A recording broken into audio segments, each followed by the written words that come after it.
नमस्कार. आपल्या सगळ्यांचे महाराष्ट्र सोशल न्यूज चॅनलमध्ये हार्दिक स्वागत. चला वळूयात एका नवीन बातमीकडे. आजची बातमी. शिंदखेडा शहरातील बुराई नदी काठच्या पूरग्रस्त नागरिकांना दिलासा देण्यासाठी पालकमंत्री जयकुमार रावल यांच्या हस्ते 2.5 कोटी रुपयांच्या विकास कामांचे भूमिपूजन करण्यात आले. यामध्ये 1.5 कोटींच्या संरक्षण भिंतीसह 1 कोटीच्या सोलर स्ट्रीट लाईट प्रकल्पाचा समावेश आहे. यावेळी नदीचे मूळ स्वरूप कायम ठेवत संरक्षण भिंत उभारण्याचे निर्देश पालकमंत्री रावल यांनी दिले.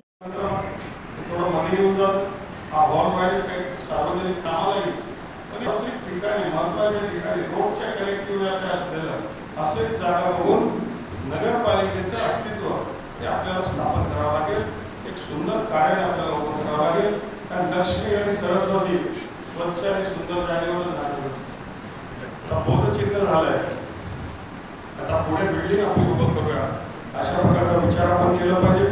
आज शिंदखेडा शहराला राजपथसाठी 13 कोटी रुपये बऱ्याच दिवसापासून दिले, पण त्याच्यामध्ये सुद्धा काही ना काही आता त्याच्यामध्ये किती करावं तर 12 करावं का 13 करावं का 15 करायला पाहिजे, 16ला पाहिजे, मार्ग काढला पाहिजे, जेणेकरून लवकर वेळेमध्ये सुरू होईल. आपले तहसीलदार जागृत आहेत. नवीन मनामध्ये मी इच्छा व्यक्त केली, मग इतक्या दिवसापासून प्रयत्न कसा सापडतोय.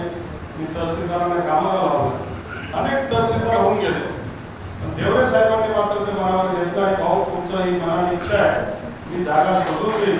आणि त्यांनी 5 एकर जागा ही सरकारी जागा ही निश्चित केली. आमचं दोघांचं मत झालं आणि त्यांना आता पाठवायला लावलंय.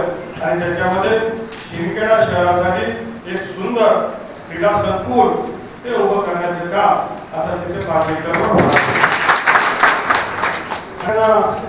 सातत्याने प्रयत्न एक आपल्याला राजपथ आपण आणतो, नवीन बिल्डिंग आपण तयार करणार आहे, स्टेडियम क्रीडा संकुल आपण करणार आहे, पाण्याच्या टाक्यांचं आपण टप्प्याटप्प्याने सुरुवात केली की पाण्याच्या टाकी सगळीकडे झालं पाहिजे.